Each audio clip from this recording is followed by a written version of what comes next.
All right. Well, good morning, everyone. We are excited for our Workforce Wednesday webinar focusing on embracing second chance hiring. I know that we are still just waiting for folks to enter in through the waiting room. So we'll give it about 30 seconds and then we'll go ahead and get started.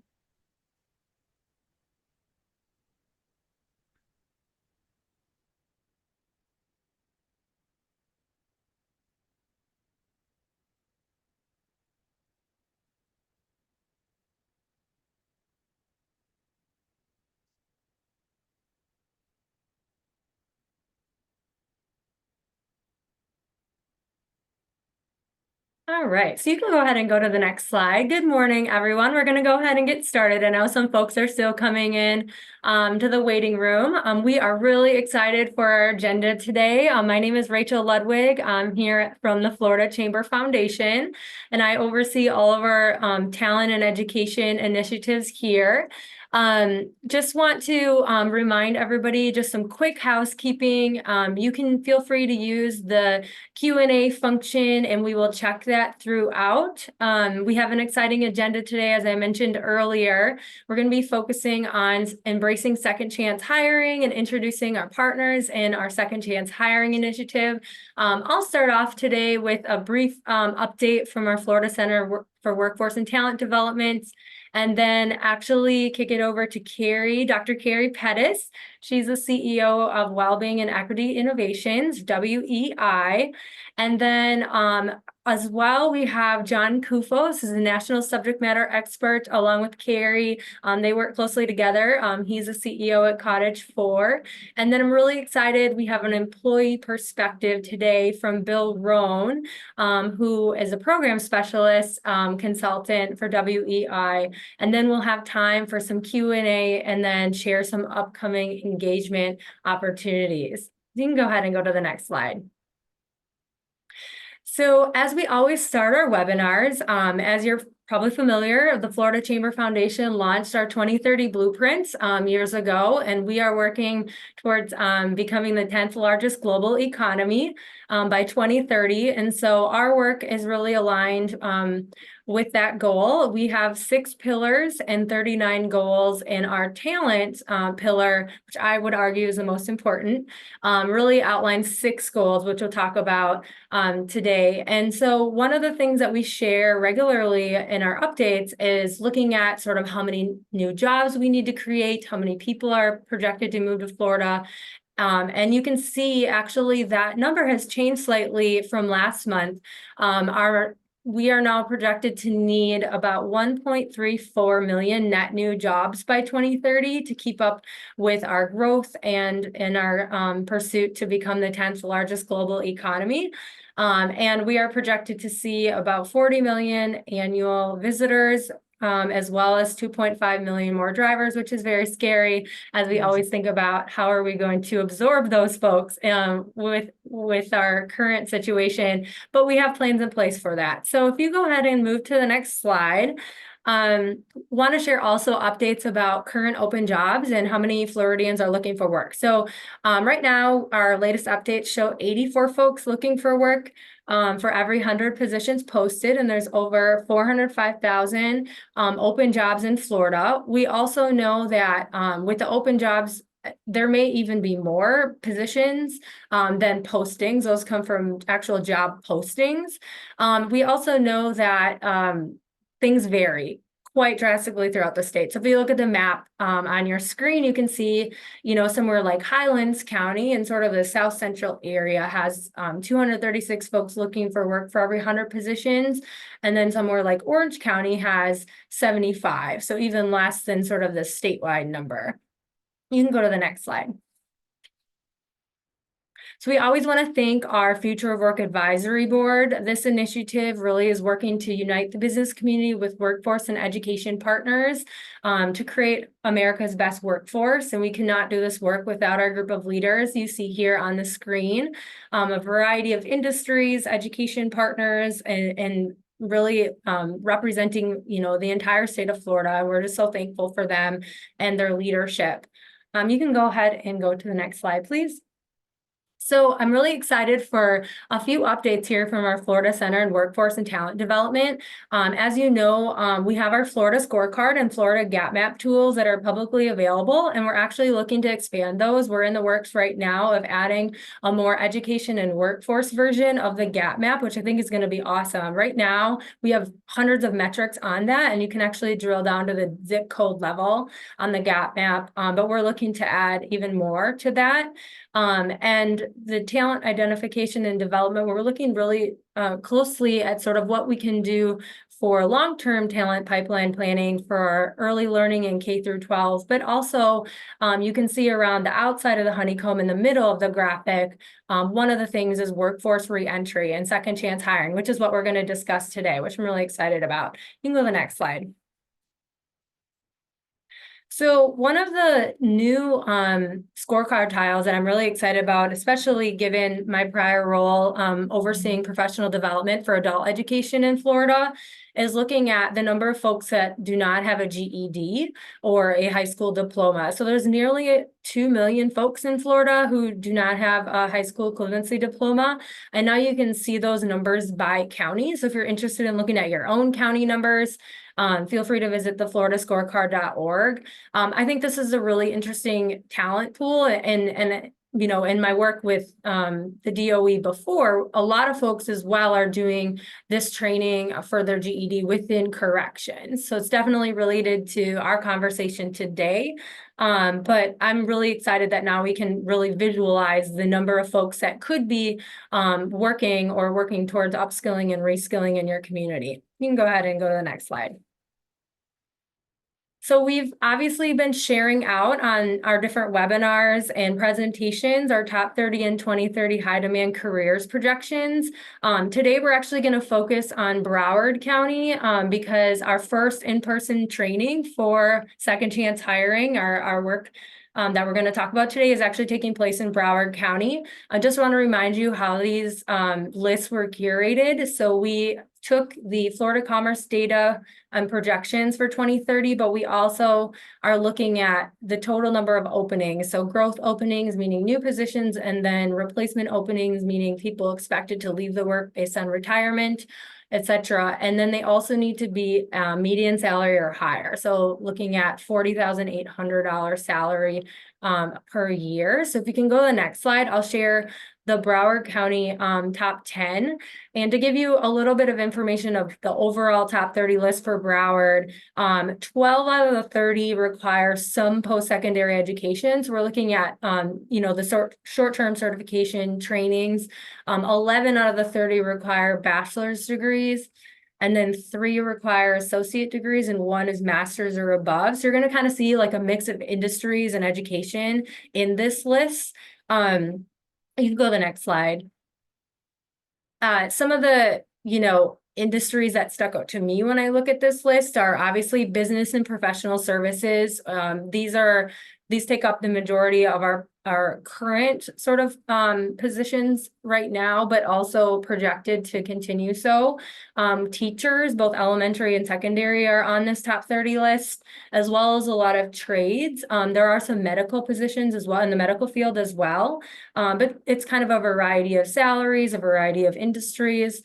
And then the other thing, if you go to the next slide, you'll notice that there's a lot of leadership positions. So not only thinking about attracting folks into sort of the entry-level positions, but also thinking about leadership pipeline programs. So how can we take someone who is really good at a certain position earlier in their career, but then equip them with the tools that they're going to need to be good leaders in that field? You can go ahead and go to the next slide. So this kind of leads us to our conversation today, and I wanted to sort of bring back that graphic that displays sort of how I visualize the future of Work Florida kind of talent pools and buckets. So we have about 24,000 folks who were previously incarcerated, are released annually into Florida communities.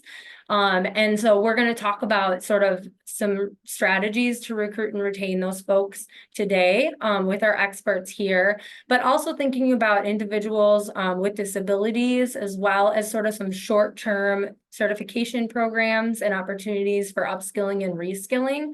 I'm really excited to kind of share some background information if you go to the next slide before I kick it over to Dr. Carrie Pettis to share more of a national lens. So this information is from the Florida Policy Project that you see on the screen, and it's actually was released in October, so not too long ago. So you look here, some of the key things that stand out, I've bolded them intentionally. Over 90% or nearly 90% of folks will re-enter society after being incarcerated. We're looking at a lot of individuals, may be also rearrested within 3 years. And I would argue that employment is one of the things that can prevent that. We also know, sort of, you can see the costs associated with incarcerating someone in Florida. And then as someone who taught in the classroom for several years, you can see the bottom statistic is really interesting. About 1 in 28 children has a parent who's incarcerated. So we're thinking about one child, roughly one child in every classroom, and sort of, and how we can support and think about that child and how that is impacting their family situation. You can go to the next slide. So I pulled from the policy project report just a few other data points that you can kind of look here, and also related it to education. And so thinking about the need for education and what that can do for folks who are looking to better their situation when released, looking at the access challenges as well as what's being done here in Florida to address those challenges. So last year, not this past session, but the one before, actually, there was a lot of money that was put in to address the challenges of access to education. You can see $5 million to expand CTE programs within the corrections, 10 million to expand education technology. So now, there's technology in place, or there will be, to do some like pre-release interviews and things like that that can make the transition a little bit smoother. And then also adding instructors. So that's always challenging. I know from my previous role is getting the instructors and keeping them within the corrections. And Carrie might talk a little bit more about that later. But also expanding the course opportunities so folks can expand which careers are of interest to them. You can go to the next slide.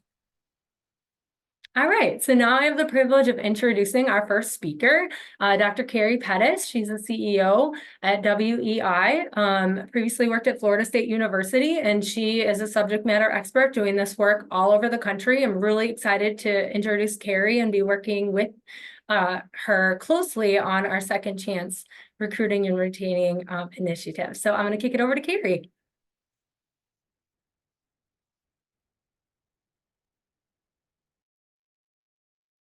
Thank you. I can't tell if there I am. Okay, great.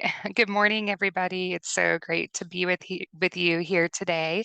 So as Rachel mentioned, I run a national nonprofit called Wellbeing and Equity Innovations, and we're headquartered in Tallahassee. So although we do national work too, we have been working throughout Florida for the past couple of years on an initiative called Retaining Talent. And this is because there is a significant and often untapped talent pool of individuals who have had incarceration histories, have gone through significant rehabilitation efforts, as well as made efforts to improve their education and their employment backgrounds, and they are eager and ready to work. So if we can go to the next slide, what I'm going to talk about a little bit today is what the data tells us about what people can achieve after they're released from incarceration. And I'll tell you a little bit about how we prepare people to be excellent long-term employees. when they come to your doors looking for work. So over the past about decade now, we've been working with states across the country, hundreds of correctional facilities, community providers, and businesses to look at what's the best way that we can help people thrive, be productive contributing members to their community, and also support their family over time. And what we've found is that if we really focus on what people can achieve and their overall psychological, emotional, social, fiscal well-being, that's what really drives future crime rates down and also future returns to the system. So, what are these five key factors? They are first, since we're talking about work today, meaningful work trajectories. So this is beyond just getting somebody a job, but really looking at getting them on a career pathway that matches their skills and their interests and abilities, and that also the demands of the job match their capacity. So meaningful work trajectories is a really important one. We also focus on, and the data has shown is most effective, is looking at healthy thinking patterns. This is problem solving, communication strategies, critical thinking, and effective coping strategies. So anybody who has struggled with mental health challenges or substance use disorders, one of the key ingredients of treatments is coping with stress and factors that may prompt relapse. But also, you and I know just day to day stressors can get overwhelming sometimes, and we all draw on effective coping strategies to get us past those stressors. Um, the fourth thing that we like to think about is really about positive relationships at home, at work, in our communities. And finally, this positive social engagement is really critical. And this is instead of people being on the outside of society or communities like they were when they were incarcerated, it's really about helping individuals to become a meaningful participant in the day to day hustle and bustle of the place where they live. And really, a lot of people who have gone to prison come out really having a strong desire to give back to the communities they harmed and to help prevent other people getting in the same circumstance that they were in. So if we can go to the next slide. So at WEI, like I mentioned, we work with correction systems, legal systems, businesses, community providers all over the country. And really what we focus on with them, in addition to a number of different behavioral health things, is really getting individuals not only job ready, once they're out of the legal system or at least out of incarceration, but also job steady because this benefits everybody, particularly the individuals that hire them, as well as the individuals who are navigating their way back out of some difficult times. So we really focus on meaningful work trajectories that I talked about earlier to make sure that we have a long-term solution for people and that not only that the individual is really ready to stay in an employment situation for a long time, but also the company that they work in. You'll hear from one of our team members here in a little while, but I also just want to mention that WEI is a second chance hiring and retention organization. And so everything that I talked to you about, we also practice ourselves. So one of the things that we've learned from all sorts of industries, sports psychology, mental health, helping people with aging, physical therapy, you name it, all sorts of different disciplines, is that the best way to get people to on a pathway to meet their goals is by focusing on what they can achieve, not what they should avoid. So we really focus on what goals people can achieve in the workplace, in the community, in education. If you can go to the next slide. Um, So our solutions focused approach is really about what do people want instead of what they don't want, what is working instead of what is not working. We listen for evidence of past successes. We look for what has worked for people in similar situations and really try to tap into things that strategies that are really working to help people be successful, and then create scenarios and reminders about how to achieve those same strategies in the future. Next slide. Um, and one of the things that we have found and that data has shown not only with this population, but with all sorts of populations, is that if you're able to consistently highlight positives about what's going well, identify strengths that people already have, identify goals for employment and a pathway to achieve those goals, and preparing people by constantly keeping them on a solutions focused approach instead of a problem focused approach, is that we really see the best outcomes. So we can help prepare individuals and create this amazing workforce and this untapped potential. And then now our goal is to really bridge business communities with these individuals that are really ready to work. And as Rachel mentioned earlier, there's 400,000 job openings in Florida, and there is a workforce that's ready to fill that. So I'm excited to turn it over to John Kufos to talk to you more about, from the business perspective, what second chance hiring, recruitment, and retention means. I just want to tell you, for those of you who aren't already familiar with John, you've got a major force here and a very nationally well-known expert in helping companies to optimize their second chance hiring and mitigate risk. John started his career in New Jersey and then moved to DC to work on national issues around second chance hiring, healthcare, artificial intelligence, and criminal justice. John was traipsing all around Florida about a year or so ago, filming the retaining talent piece on really the business case for hiring people with criminal records. He was hanging out in Raymond James Stadium for a while, the home of the Tampa Bay Buccaneers, talking with all sorts of employers and experts on this. And when he's not going around Florida, filming about strategies and ways to pair this workforce with job openings, he's hanging out at the White House or in governors' offices with various cabinet members, really working on the business case around around this workforce. So without further ado, I will turn it over to John. Thank you.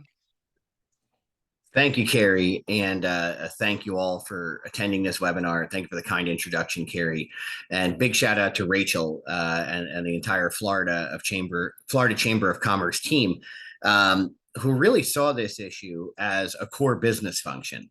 And I want to start there. As we think about hiring people with criminal records, we're talking about people who are otherwise qualified but happen to have a criminal record that would not run contradictory to your business operations. So I always start there because core business functions what we look to do. Sometimes you'll see second chance hiring, fair chance hiring across the country be part of a corporate social responsibility initiative or something similar, which is fine and fantastic. But where I sit in the world, I believe this can be a core business function when done well. So that's what we're looking to do in this issue. And why Florida? Well, first of all, Florida's economy is unmatched right around the country. So Florida's economy is driving this issue more than anything else. I mean, simply put, as Rachel spelled out with all of the fancy metrics that the chamber captures on like every possible issue that could ever occur in Florida's borders and beyond, you're going to have to do this, right? There's an absolute need given the trajectory of the Florida economy. And, Rachel really hit on some interesting numbers there. When you think about people inside the Florida Department of Corrections, there's about 24,000 releases, I believe the number, per year. So 2,000 people a month come out, right? 2,000 a month distributed all across the state of Florida. In addition, there's another, I think 120, 125,000 people on probation. So you're talking about a net number a year of 150,000 people have a criminal record. Now, will every single one of those people, be a model employee? No, but if you sampled 150,000 other people in Florida without a record, not all of them will be model employees either, right? So the idea here is how do you do this right as a business? And I think that's where we go. So if we go to our first slide, we'll talk about some misconceptions. And the first one, sometimes people say, well, John, you go around the country talking about these issues. You must not want a background check. You must want to limit a background check. Nothing could be farther from the truth. Now, I don't make a lot of friends with my advocate friends by saying that, right? Because some of my advocate friends are of the belief that background checks should be circumscribed or they should be diluted or not done. I do not believe that at all. My first career was as a litigator in New Jersey. So I believe more information is better. The key, though, for the business community is what do you do with that information? So number one, pro background check. I am pro background check. I know Carrie's pro background check as a second chance employer. She does her own background checks. And you too should be pro background check, particularly in Florida, because unsurprisingly, Florida has a very good legal structure for business. And in this situation, the state of Florida, doing a proper background check actually mitigates your risk, and it should be part and parcel to everything you do. So Florida has a statute that protects businesses against negligent hiring if a background check is conducted. And Rachel was kind enough, her team, to put some of the language in there. So to break that language down into layman's terms, right? So if you do your background check and you get that background check back, and with this population, you're obviously going to uncover a crime, a conviction of some sort. The key thing you have to do is make sure you don't put someone in a job that the background would not match. So what are we thinking? If you have a series of substance abuse offenses and drunk driving offenses, obviously don't put them in and don't make them a driver just yet, right? If they have crimes against, particular populations, you don't put them dealing with that population, right? So as long as you do that, how does Florida protect you? Well, the Florida protects you because if that person, in the off chance that they were to commit an intentional tort and someone sued you for negligent hiring, the law says that they can't maintain a lawsuit, right? And that's really important because that is the ability to cut a lawsuit off before it goes forward. Now, I say in the unlikely event, and I use unlikely event because all of the research, and we'll get to some of that in a minute, around the country actually says that this population, it is not a cost center. It does not cause insurance loss. Loss run statements across the country show over and over and over that you're no more likely, in many cases less likely, to suffer an insurance loss because you hired someone with a criminal record. And there's a couple of reasons for that. One thing I think people forget is you actually know more. If you do this right, you know more about the applicant who has a criminal record than if you were to pick someone off in the general applicant pool. And what do I mean? Because the businesses that are doing this at scale are engaged deeply with community partners who are in the reentry space. They're engaged with probation officers. So there's like added filter. Next slide, please. And here we are, right? We're talking about liability. So a lot of people say, well, I can't hire people with criminal records. It's going to put me at a much, much greater risk of liability. Not true, right? And again, this is research done by the Legal Action Network, Legal Action Center and National Work Rights Institute just about a year ago. And it was a groundbreaking study because they analyzed, thousands and not tens of thousands of claims, right, for going back many years. And again, their findings dovetail nicely and align nicely with Florida's statute, right? Which is, so long as you do your background check and you place people appropriately, and you'll see sort of things, vulnerable populations, right? Operation of a motor vehicle. If someone went to prison for embezzling or Medicare fraud, probably don't put them with access to your books, right? I mean, these are things that most businesses wouldn't think of doing anyway. Worth saying, right? If someone has a particular background and, the job would require them to go into homes to do certain things when families are there, you may want to think about that. right, etc. So, but the overwhelming majority of people who went to prison or have a criminal record didn't go to prison. Think of our probation population. These are folks where your negligent hiring liability is virtually non-existent. It's just not there. And I think that that's something that's sort of a real shock. And it doesn't matter what state I go to when we talk about this type of research. It could be Florida, it could be my home state of New Jersey, it could be California. It doesn't matter, red, blue, in the middle. Everybody, one of the most bipartisan issues is that if I hire people with criminal records, I'm going to be at a higher risk for liability. And everybody's universally wrong, which I'm happy to report that. One thing you also want to know about Florida, which is a little different than the other parts of the country, if you're not aware, is so we talked about you have people who will be released from prison and then people who are on probation. Florida, for the most part, has no other forms of supervision, right? There's drug court, there's other types of intensive probation, but unlike other states, Florida has no parole system. So no parole system to speak of. It still exists, but almost nobody is on it anymore because it goes back to the 90s when it was abolished. So the key for an employer, as you're thinking about risk management, and you're going to do this at scale, you're going to want to build really good relationships with the Department of Corrections, who oversees probation. And fortunately, the Secretary of Corrections is really excited about these issues. Next slide, please. Unreliability, right? We hear that all the time. This is one of the first studies that I was a part of. Carrie was a part. Well, Carrie does all these studies all around the country. It was like the only time I was ever with Carrie and someone else did a study, right? Because Carrie's usually leading the international studies. In this situation, SHRM, the Society of Human Resources Management, which of course is the trade group nationally for HR professionals, decided to do something called a Getting Talent Back to Work report to determine if corporations were going to get behind this issue. And the number one thing they wanted to know about was reliability, right? So they surveyed many employers around the country who had hired people with criminal record, large, small, mid-sized businesses. And overwhelmingly, what people found were the contrary. Not that people with criminal records were unreliable, but that they were reliable, in many cases, much more reliable than your average employee. And the reason for that is loyalty. And I say that it sounds like sort of this squishy term. And John, you're going to talk about core business function. Why are you talking about loyalty and feelings? Well, I'm really not, because loyalty in our speak means turnover, and turnover is expensive, right?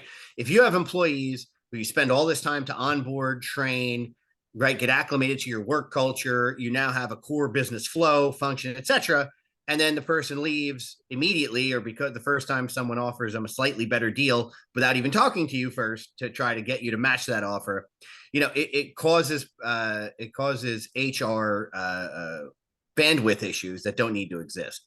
We find that when you hire people with records, and again, we're talking about people who are otherwise qualified, already fit, meet your procedures and policies, but just so happen to have a criminal record.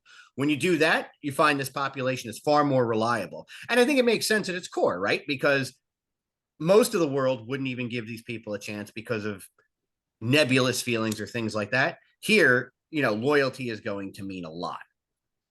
And I think that should be my final slide, if I am correct. Am I right? Yes, thank you so much, John and Dr. Carrie Pettis. We really appreciate both of you providing your perspective. And now I'm really excited to introduce Bill Rohn, who actually is going to provide an employee perspective.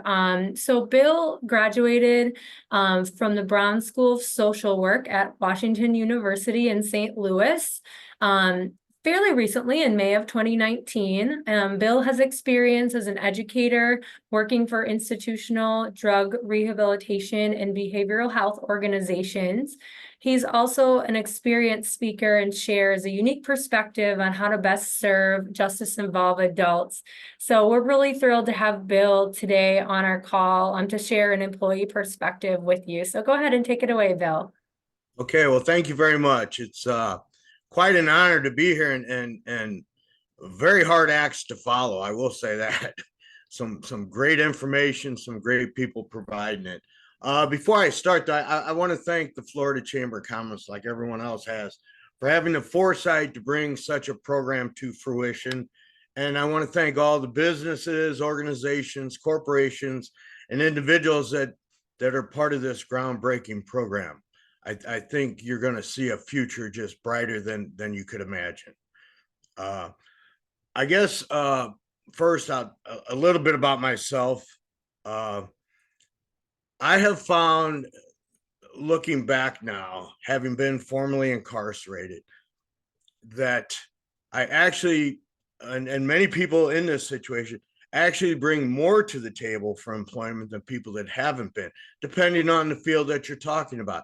I can actually use my personal experience with my professional education and actually be better at some jobs than people that haven't been there, which is really ironic. I call it turning my greatest negative into my greatest positive. And I think you'll see that when you bring these people to your company. A little bit about myself. I want to talk about the prison experience.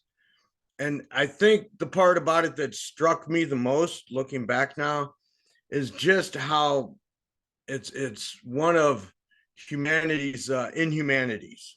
Okay, the way prisoners are treated, because we are like everybody else, except for, as Mr. Kofu says, except for the exception that we broke a law or broke a rule, and I might add, got caught. That's a big difference too. But the inhumanity in prison starts immediately, and what happens is you get stripped of all identity and you become a number. It's all about numbers. You get your DOC number, Department of Corrections number. You get your cell number. You get your security level number. You get your count number every evening. You get your building and wing number at whatever facility you're at. And then the most important number of all is the number of days until your release. Okay, but you're never treated as anything but a number. And the thing about release is, I think that's the real inhumanity in the system. And I want to use an analogy that I think helps put this in perspective. When you capture animals in the wild to put them into captivity, you take away all their natural, they can no longer use their natural skills and abilities, and so they lose them and they become institutionalized. They have to depend on the keepers for every basic necessity in their life. The keeper feeds them, lets them out, lets them in. They get very few choices in their life anymore. And what happens is, when you go to release them, if they do not have proper training, help, and support, both pre-release and post-release, it's a very unsuccessful program. And what you find is that a lot of animals released back into the wild die because they don't know how to survive anymore in their own natural environment. Many more have to go back into captivity just to survive. And I think this analogy is very relevant to when you look at recidivism numbers that were just up on the board, when you look at rearrest and back into prison. What I like about this program is that you're addressing that, okay?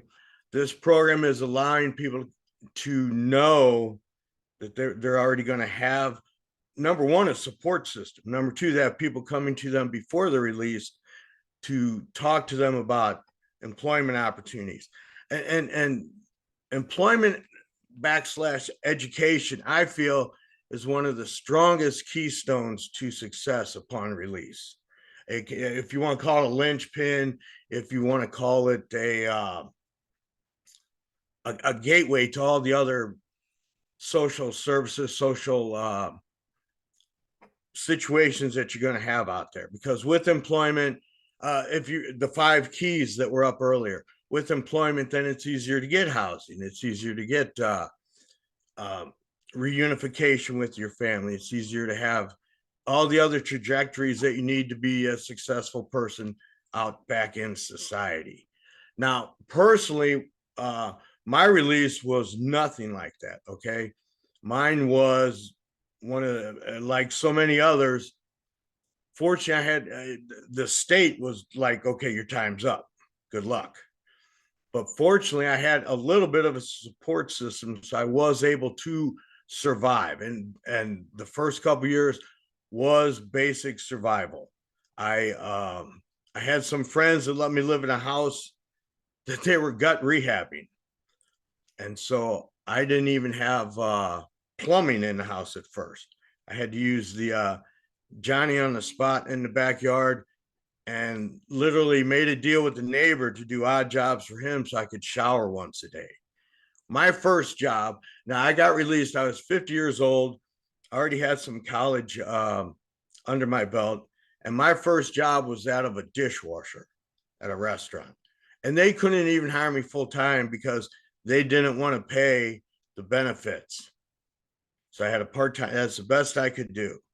And that job, someone there led to another part-time job as a caterer with a catering concern. So not purposeful work, not trajectory work or career work at all. And after everything got so incremental, and it's all survival mode. Okay, it's all daily living. If an unexpected bill came up, I boy, I remember those days vividly. But what I finally had to do was make a real decision, and I chose the education route. I felt the best thing for me to do was to go back and complete my degree and go forward that way to try and find a meaningful career. And that I went deep into debt. I worked 4 part-time jobs while I went through school.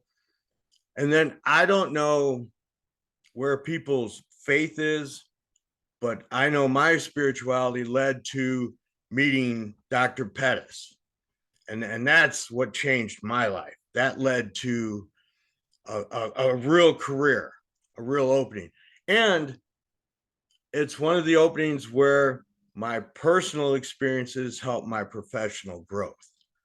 I work with others now that need what I have, or need to be where I got to, I guess, however you want to word that, whatever works best there. But what I appreciate about this program that I've seen so far is that it's going to offer what I, as an individual, was fortunate enough to find to almost everyone coming out. And that's amazing. And that's just going to be so positive. And as Mr. Kofu said, there is so much talent sitting there, and they are loyal. And I don't think that word is used enough in today's world. I watch people leapfrog, like he said, for $1 more an hour. They leapfrog somewhere, or just whatever small thing they I guess in their life, the title changes, so I have to go there. But I'm so proud to be part of this program. I'm so proud to work for WE, and I'm happy to share that the opportunities are out there, and I hope everyone who's listening today gives. I like fair chance over second chance, because some of us have had more than 2 chances. Some of us have never had 1 chance. So I think you need to consider that also. And I like the idea, if you remove the background check, the one part that comes up, and just give us a fair chance based on everything else, I think you'll find the people that you're looking for. So I guess in closing, what I would say again is thanks for everyone being here today. Thanks for the opportunity to speak about how on a personal note, it's so encouraging to see this paradigm shift in society. And I really appreciate that for all those that are still in, and as we know, 90 to 95% are coming back out.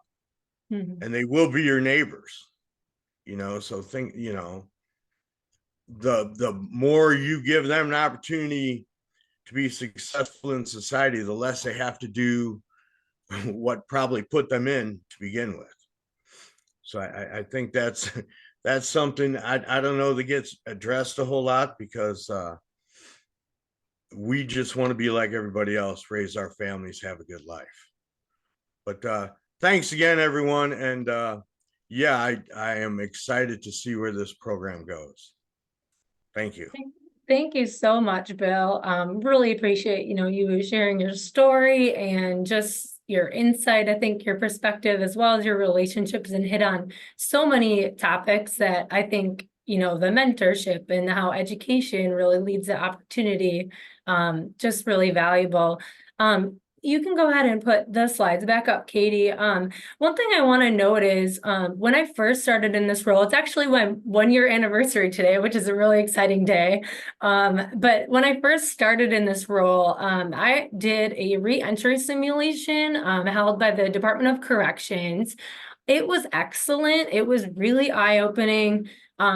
It really changed and prepared me to kind of enter into this work and become more passionate about it. But one thing that really stood out to me in that experience was, obviously employment was the door to being able to kind of, in this simulation that was very well done, it was like 4 weeks of sort of what somebody would have to do if they were sort of released, and you were given a certain amount of resources, and maybe you had your ID, maybe you didn't. But it was housing and education were like the 2 key things. And so just kudos again to the Florida Department of Corrections for putting that on, as well as, advocating for the investments in education. I was able to, during that experience, actually see some of the GED classes and the CTE, brick and masonry, those kinds of programs happening. And I could really see a lot of similarities of what was being taught inside the prison that I was visiting, as well as, what I would see in any other visit that I did while I was at the Department of Education. So again, thank you so much to our Department of Corrections and your leadership, as well as to John, Carrie, and Bill for partnering with us on this initiative. So actually, if I'm looking at the Q&A, I didn't see any questions pop up, but I definitely am willing to take some offline. If I'll have my contact information and can even connect you with John or Carrie after. But you can go to the next slide. I want to share some kind of closing thoughts and next steps for engagement. We always share about our next webinar towards the end. And so I'm really excited about our next webinar, which will actually be in May 15th. We're going to be inviting speakers from the Able Trust, as well as CDW, a technology company, to talk about promising practices to support businesses in developing an inclusive talent pipeline, really focusing on adults with disabilities and individuals with disabilities, and finding in career exploration, mentorship, as well as something that I'm really passionate about, which is sort of invisible and visible disabilities in the workforce. So we will have speakers talk about that. Feel free to use the QR code to register. I'll also have the information to register in our upcoming Future of Work memo that I'll release next week. But really excited about that. You can go to the next slide.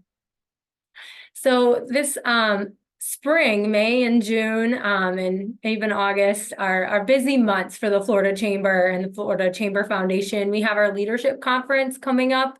Michael Phelps is actually the keynote speaker. He will speak about mental health, which I think is an interesting topic. And I'm really excited for Michael Phelps to be part of that conference. That's in Orlando in May. And then we actually have our Prosperity Solution Summit in Coral Springs in Broward County at the end of May. And actually, Justice Involved is one of our 10 root causes of poverty that we talk about. They have our team has a webinar series that discusses the 10 root causes of poverty. So this is definitely relevant to this conversation today. And then we have our Learners to Earners Workforce Solution Summit, which is our big workforce annual event. I'm really excited about in Tampa. So definitely, these are all, you can register now. They're all up on our website if you're interested. You can go to the next slide. I just want to thank all of you for attending. We also have our complimentary in-person trainings, and I will be sending in my memo next week for Future of Work, actually links to register for these. We will have in-person trainings in Coral Springs in conjunction with our Prosperity Summit. And then we will have our next one in Tampa in June with the Learners to Earners, and then we will have one in Orlando in December. Just a kind of a caveat, these will be similar content, so you don't want to register for more than one.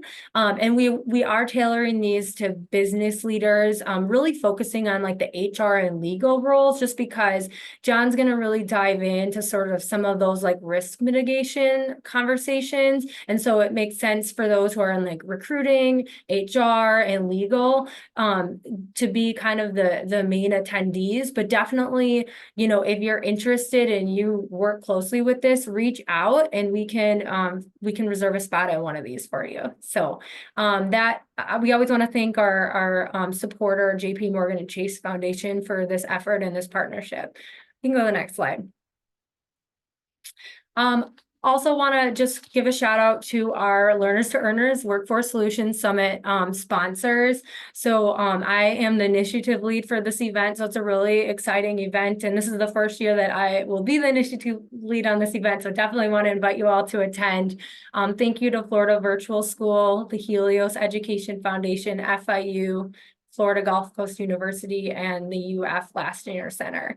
If you're interested, we are looking for sponsors, additional sponsorships. So feel free to contact my colleague, Aaron Kinnan. His email is on the screen for you if you're interested in sponsoring this event. You can go to the next slide. And then lastly, this is my contact information. I really appreciate your attendance today and saw some good comments in the chat. So thank you all for attending, and we'll see and connect with you soon.